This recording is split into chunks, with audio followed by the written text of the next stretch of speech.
வணக்கம் நண்பர்களே. அதாவது என்ன சொல்லி பார்த்தீங்க அப்படின்னா, முதல்ல உங்கள் எல்லாருக்கும் நான் நன்றியை தெரிவிச்சுக்கிறேன். ஏன்னு சொல்லி கேட்டிங்க அப்படின்னா, தொடர்ந்து நீங்கள் நையப்புடி வலைவலிக்கெல்லாம் ஆதரவு தெரிவிச்சிட்டு வரீங்க. சரி வாங்க இன்றைக்கி நிகழ்வுக்குள்ளே போகலாம். சரிங்க, இப்போது ஒரு விமானம் இருக்குது அப்படின்னா, அது விமானம் வந்து திடீர்னு ஒரு விபத்துக்குள்ளாகி தரையில் விழுந்துருதுன்னு வச்சுக்கோங்க. இல்லைன்னா கடலில் விழுந்துருது, விபத்துக்குள்ளாகி ஒரு கடலில் விழுந்துருதுன்னு வச்சுக்கோங்க. இந்த விபத்து நடந்ததுக்கான காரணத்தை கண்டுபிடிக்க அதிகாரிங்க முதல்ல தேடுறது என்னன்னு சொல்லி தெரியுங்களா? ஒரு சின்ன பெட்டியை தான்.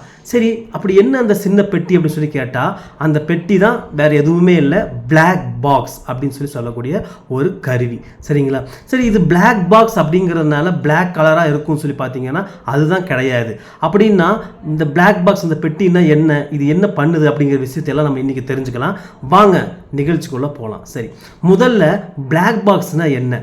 பிளாக் பாக்ஸுங்கிறது விமானத்தில் நடக்கிற விஷயத்தையெல்லாம், விமானத்துக்குள்ளே நடக்கிற எல்லாம் விஷயங்கள், தகவலை எல்லாம் சேமித்து வைக்கக்கூடிய ஒரு கருவி. பிளாக் பாக்ஸுங்கிறது விமானத்தில் நடக்கக்கூடிய விஷயங்கள் எல்லாத்தையுமே, தகவல்கள் எல்லாம் சேமித்து வைக்கக்கூடிய ஒரு கருவி.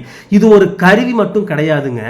இதில் வந்து 2 ரெக்கார்டர்ஸ் வந்து இருக்குது. ஒன்று என்னன்னு பார்த்தீங்கன்னா ஃப்ளைட் டேட்டா ரெக்கார்டர், இன்னொன்று பார்த்தீங்கன்னா காக்பிட் வாய்ஸ் ரெக்கார்டர். இந்த 2 மெயின் ரெக்கார்டர்ஸ் வந்து பார்த்தீங்க அப்படின்னா இந்த பிளாக் பாக்ஸ்குள்ளே இருக்குது. சரி, இப்போ இந்த ஃப்ளைட் டேட்டா ரெக்கார்டர் அப்படின்னா என்ன அப்படின்னு சொல்லி பார்த்தீங்கன்னா, இப்போ வந்து விமானத்துக்குள்ளே இருக்கக்கூடிய ஒரு பொதுவாக பிளாக் பாக்ஸ்னால் விமானத்தில் இருக்கக்கூடிய தகவல்களை வந்து பதிவு பண்ணி வைக்கிது. அதில் இந்த ஃப்ளைட் டேட்டா ரெக்கார்டர் என்ன பண்ணும் அப்படின்னா, ஃப்ளைட் வந்து எவ்வளவு வேகத்தில் பறந்துக்கிட்டு இருக்கு, ஃப்ளைட் எவ்வளவு வேகத்தில் பறந்துக்கிட்டு இருக்கு, ஃப்ளைட் வந்து எவ்வளவு உயரத்தில் இருக்குது அப்படிங்கிறது.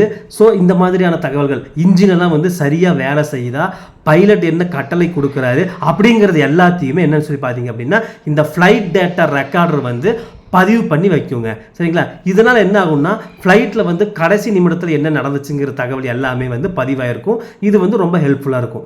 அடுத்தது பார்த்தீங்க அப்படின்னா காக்பிட் வாய்ஸ் ரெக்கார்டுன்னு சொன்னேன். இது ரொம்ப சுவாரஸ்யமானது. என்ன சொல்லி பார்த்தீங்க அப்படின்னா, ஃப்ளைட்டுக்குள்ளே பைலட்ஸ் பேசுறது, ஏர் டிராஃபிக் கண்ட்ரோல் கிட்ட பேசுறது, அப்புறம் வார்னிங் அலாரம் சத்தங்கள், அப்புறம் காக்பிட்குள்ளே ஏற்படக்கூடிய ஒலிகள், இது எல்லாத்தையுமே பதிவு பண்ணி வைக்கிறது இந்த காக்பிட் வாய்ஸ் ரெக்கார்டர். சரிங்களா? ஸோ இப்போ flight data recorder, cockpit voice recorder பற்றி நம்ம தெரிஞ்சுக்கிட்டோம். இது 2மே வந்து அந்த பிளாக் பாக்ஸ்குள்ளே இருக்கும்.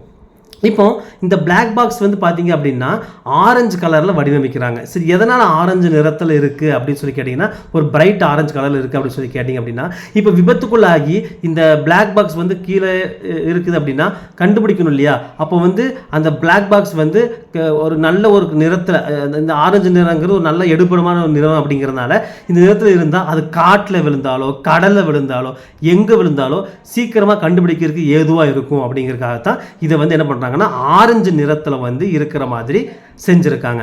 சரி, ஃப்ளைட்டே சேதமாயிருது, எப்படி இந்த பிளாக் பாக்ஸ் மட்டும் தப்பிக்குது அப்படின்னு சொல்லி கேட்குறீங்களா? இப்போ நீங்கள் இந்த மாதிரி விஷயத்துக்கு நீங்கள் வந்து பதில் என்ன பார்த்தீங்க அப்படின்னா, இந்த பிளாக் பாக்ஸ் வந்து எதையும் தாங்கக்கூடிய, எந்த இம்பேக்டையும் தாங்கக்கூடிய மாதிரி வலிமையாக வந்து அவங்க வந்து வடிவமைச்சிருப்பாங்க. இது மட்டும் இல்லைங்க, இன்னொரு விஷயம் பார்த்தீங்கன்னா பிளாக் பாக்ஸ் வந்து 1000 டிகிரி செல்சியஸ்க்கு மேலே போனாலும் வெப்பத்தை தாங்கக்கூடிய அளவுக்கு வந்து என்ன பண்ணியிருப்பாங்க அப்படின்னா வடிவமைச்சிருப்பாங்க. அதாவது எல்லா இம்பேக்டையும் தாங்கும், 1000 டிகிரி செல்சியஸ்க்கு மேலே போனாலும் அது வெப்பத்தையும் தாங்குற மாதிரி ரொம்ப ஹார்டாக நல்லபடியாக வடிவமைச்சிருப்பாங்க.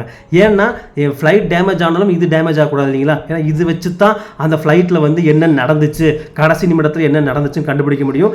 அதே நேரத்தில் இன்னொன்று பார்த்தீங்க அப்படின்னா அதை வச்சு தான் ஃப்யூச்சரில் வந்து இதே மாதிரி தவறுகள் நடக்காமல் நம்ம வந்து பாதுகாத்துக்கலாம் அப்படிங்கிற மாதிரி எல்லாமே இதில் தான் இருக்குது. அதனால தான் பிளாக் பாக்ஸ் வந்து இவ்வளவு பாதுகாப்பாக வலிமையான முறையில் வந்து தயாரிக்கிறாங்க. 1000 டிகிரி செல்சியஸ்லையும் தாங்கக்கூடியது, பல இம்பேக்டையும் தாங்கக்கூடியது மாதிரி. இது மட்டும் இல்லைங்க, இது கடலுக்குள்ளே விழுந்தாலும் கூட பல நாட்கள் வந்து தகவல்களை வந்து அழியாத மாதிரியும் கூட நம்ம வந்து அவங்க வந்து தயாரிக்கிறாங்க. சரிங்களா? சரி, இப்படிப்பட்ட விஷயமெல்லாம் நம்ம வந்து இப்போ பார்த்தோம். மொத்தத்தில் நம்ம என்ன சொல்லணும் அப்படின்னா, பிளாக் பாக்ஸுங்கிறது ஒரு விமானத்தின் அமைதியான சாட்சின்னு நம்ம சொல்லலாம். ஏன்னா இது பதிவாக இதில் வந்து நீண்ட நாட்களுக்கு இருக்கக்கூடிய தகவல் எல்லாம் இது வந்து பதிவு பண்ணி வைக்குது. கடைசி நிமிடத்துக்கான விஷயத்தை எல்லாத்தையும் பதிவு பண்ணி வைக்குது. இது மூலயமா எல்லாருமே வந்து பிளாக் பாக்ஸ்லேருந்து தகவலை எடுத்து அது விமானம் விபத்துக்குள்ளாருக்கு முன்னாடி எப்படி இருந்துச்சு அப்படிங்கிறது எல்லாத்தையும் வந்து கண்டுபிடிக்கிறாங்க. அடுத்த முறை இப்படி ஏற்படாமல் இருக்கிறதுக்கான விஷயத்தையும் வந்து கண்டுபிடிக்கிறாங்க. இதுதாங்க நம்ம பிளாக் பாக்ஸை பற்றி இன்றைக்கி பார்த்தது. அதாவது ஆரஞ்சு நிறத்தில் இருக்கும், அது வந்து வலிமையாக 1000 டிகிரி செல்சியஸ் தாங்கக்கூடியது, எந்த இம்பேக்ட் வந்தாலும் தாங்கக்கூடியது. அதில் 2 ரெக்கார்டர்ஸ் இருக்கும், flight data recorder, cockpit voice recorder இருக்கும். இதில் என்னென்ன நடக்குது அப்படிங்கிறதெல்லாம் பார்த்துருக்கோம். சரிங்க, இப்போ பிளாக் பாக்ஸ் வந்து பிளாக் கலரில் இருக்காதுன்னு எனக்கு ஏற்கனவே தெரியும் அப்படின்னு எத்தனை பேருக்கு இது நினைக்கிறீங்களோ அவங்கெல்லாம் மறக்காமல் கமெண்ட் பண்ணுங்கள். ரொம்ப முக்கியமாக இதே மாதிரி நான் தொடர்ச்சியாக வீடியோஸ் பண்ணுறதுக்காக எனக்கு சப்போர்ட் பண்ணுங்கள். நீங்கள் வந்து நம்மளுடைய வீடியோஸை வந்து நம்ம சேனலை சப்ஸ்கிரைப் பண்ணுங்கள். இந்த வீடியோவை உங்கள் ஃப்ரெண்ட்ஸ் சர்க்கிளில், உங்கள் நெய்பர்ஸ்க்கு, உங்கள் ரிலேட்டிவ்ஸ்க்கெல்லாம் ஷேர் பண்ணுங்கள், கமெண்ட் பண்ணுங்கள். பிடிச்சிருந்தால் லைக் பண்ணுங்கள். மறந்துடாதீங்க நண்பர்களே, உங்களுடைய subscribe and share and comment தான் இந்த லைக் இதெல்லாம் தான் என்னை வந்து மோட்டிவேட் பண்ணணும்னு சொல்லிட்டு அடுத்த வீடியோவில் உங்களுக்கு சந்திக்கிறேன்னு சொல்லி உங்களிடமிருந்து விடைபெறுறேன். நன்றி, வணக்கம்.